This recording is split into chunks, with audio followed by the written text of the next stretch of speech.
Hey guys, we're back again. Henry here. Today I thought we'd chat about how to build your perfect wardrobe and be talking through some of my wardrobe staples and things I'll be wearing and having in the rotation ready for spring, summer. I think there's so much sort of trend hopping in a minute and people jumping on what's the next big thing on TikTok and other social media platforms. So I find that it's really difficult sometimes to take yourself away from that side of it and understanding what works for you and building a wardrobe that works for you that isn't just focused around trends. I was very much somebody who was into trends when I started getting into fashion. I got into fashion during the streetwear days, so everything was revolving around the latest Palace or Supreme drop, so I know what it's like to think that that's the be-all and end-all. But I think as soon as you can escape that mindset of having to have the next thing that everybody else wants, you're really just like cooking with gas, and you can start really building something special with your wardrobe that's individual and personal to you. So to begin, I thought I'd just chat through some like key points I have to do with building the perfect wardrobe or building a wardrobe that works for you before then talking you through and doing a bit of voiceover some of my outfits that I have in a regular rotation, basically showing you core items and how I can switch them around based on whether I want to be more formal, more casual, how I can spruce it up with different colors, different items, etc. I think the one thing you have to grasp is that your wardrobe is your wardrobe. It's all about expressing your personality and working out what works for you and not someone else. Trends often are planted, can be used to help other influencers make money, and it's very much like they'll pay a big group of people to push something, and the next thing you know, that's the next big thing. So I think the main thing is not getting sucked into consumption. It's very easy to think that you constantly need to be buying stuff to build a wardrobe. I often find it's easier to build a wardrobe when you buy less and buy just those pieces that you know you're 100% on. And I think it's really important to also gauge what you can actually spend on clothes and what works for you. It's all well and good thinking that you want to have a fully designer wardrobe and you only want to buy the latest runway pieces, but if you fundamentally can't afford that, it's going to be very difficult for you to achieve that. It's fine to be able to like take it down a notch or two, work out something that works within your budget now, and then slowly progress as you earn more money or progress in your career, etc. There's no point fiending after pieces that aren't within your budget and you simply can't get. Your wardrobe is then going to become like a financial responsibility or burden to you because you're going to be pumping too much money into it. Make sure you got food on the table first. And I think there's always an alternative. There's always something you can get that does the same job, maybe not to the full extent, but better. I recently had an issue where I thought this Kiko jacket I wanted was the be-all and end-all.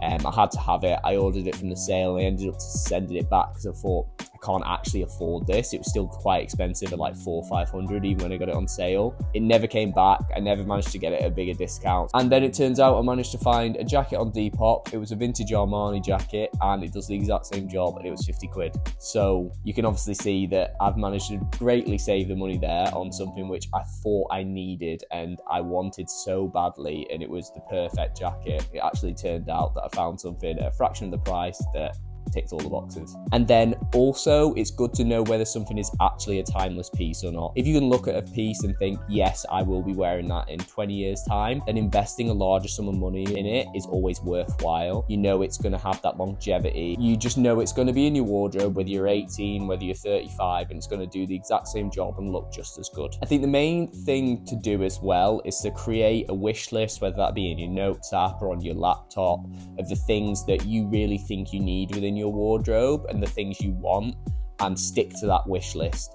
It doesn't have to be anything in depth. It doesn't have to be links into exact products, but just knowing the pieces that you want and what sort of things you need to be looking out for. It can be as simple as black jacket, black trouser, pair of jeans. Like just having that keeps you on the right path and saves you from straying away from it, and you fully understand what you need to be looking at and making sure you're not buying something just because it's on trend. Once again as well, if you're new around here, make sure to drop a like, subscribe and comment down below. It helps me out a great deal. I think now as well, it's really important to try and sustainably purchase goods, looking to buy things secondhand, looking to vintage. There's always going to be some vintage pieces which actually have more character than new stuff, and being able to dabble in those will allow you to have more money elsewhere to maybe invest in those really timeless pieces. So it's definitely something you need to keep your eyes on. Depop, eBay, Vinted, all great. You can save searches on all those platforms now as well, so you can regularly check stuff. If you know there's a designer you really like and you can't afford them at dead stock brand new prices,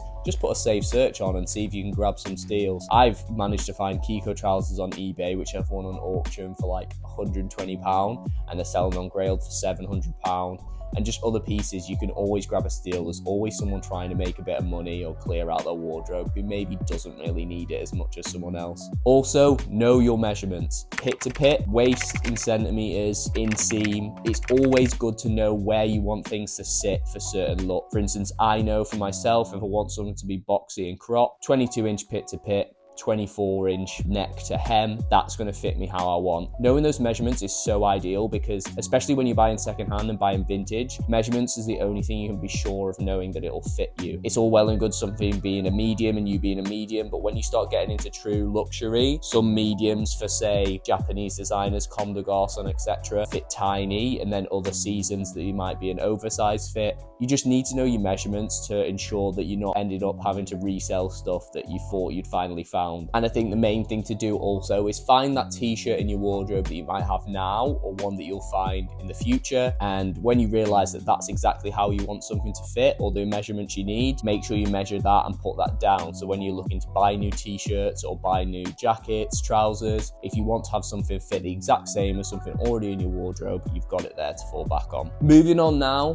I think we'll talk over the things that I think are core items that everybody must have in their wardrobe. It might sound a bit stupid, some of the things I bring out, like it might be common sense, but I think for some people who might be looking to get into fashion, it's always good to have a starting point. And you never know, there might be something I bring up that you don't have in your wardrobe and you never thought to get that could really add something to it.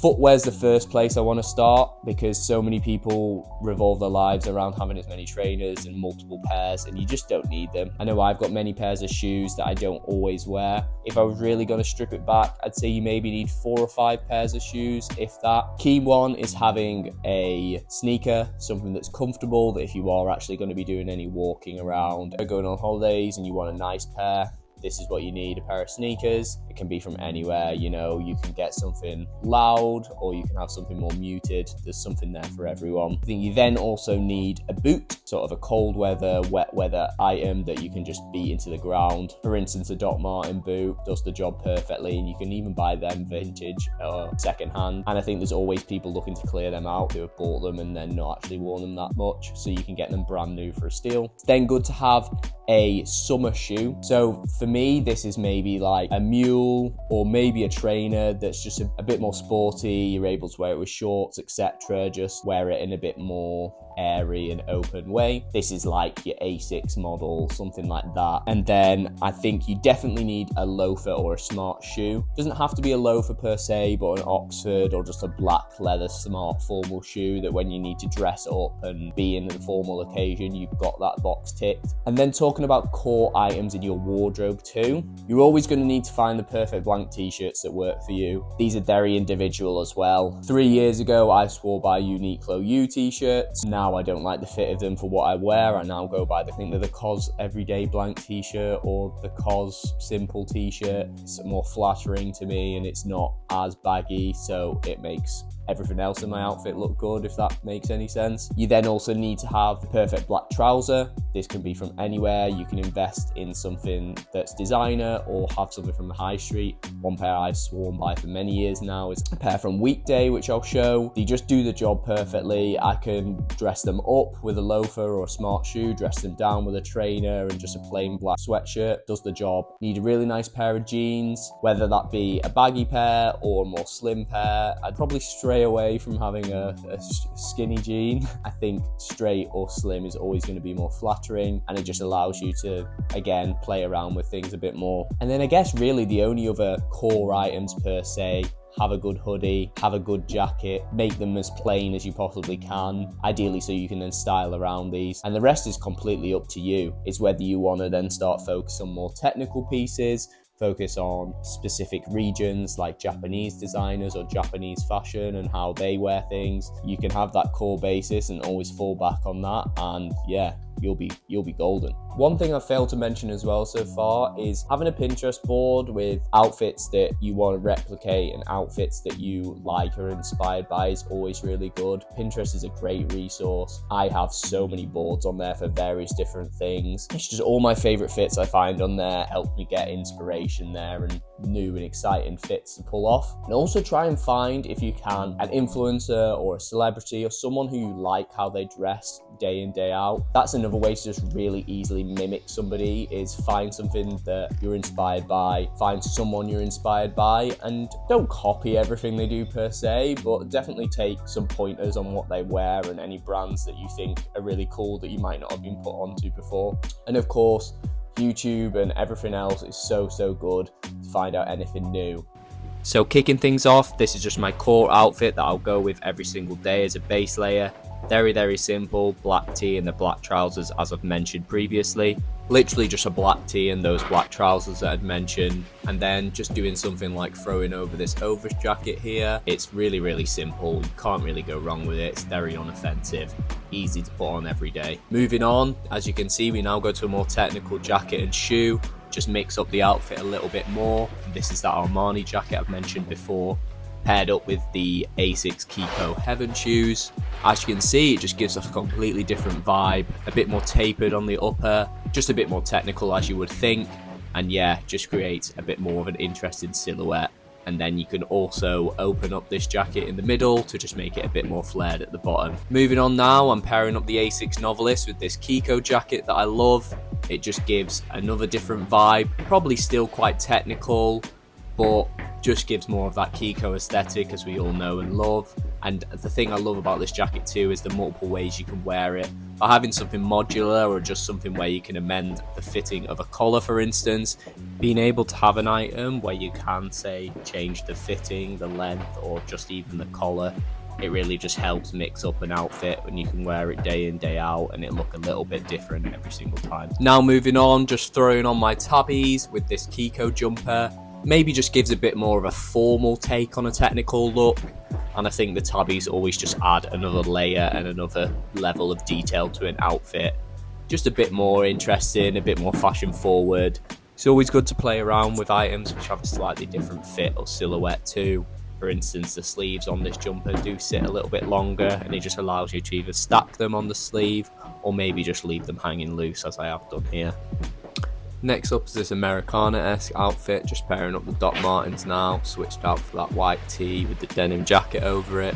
I think a denim jacket is a great addition to any wardrobe too. You can get them really cheap, and it's really simple and effective just to spice up an outfit. I think as well, just being able to wear it in a more casual or even a more formal setting just makes it a really versatile item. And then just again pairing up the other pair of these Asics Novelist, just going for a really simple fit with that perfect black hoodie of mine, as well as the black trousers. The pop of white with the tee underneath is just really nice too. I think it's really important just to have that basic core black outfit where you can just spruce it up by changing the footwear, or additionally just added any accessories or bags which can really help just elevate the outfit further. So there we have it, another video wrapped up. I just want to stress, by no means do I think my fashion sense, knowledge or anything is far surpassed anybody else's. I just think using examples from my own wardrobe really helps communicate what I mean by the things I've said in the video, helps you just see those like for like items that I have that you can try and replicate or take influence from. But of course, as always, let me know if there's anything I've missed out, anything you think is more important or an even more crucial part of a wardrobe that I may have skipped over. I always love having a discussion in the comments, so make sure to use that section. But as always guys, thanks for watching, and I'll see you in the next video.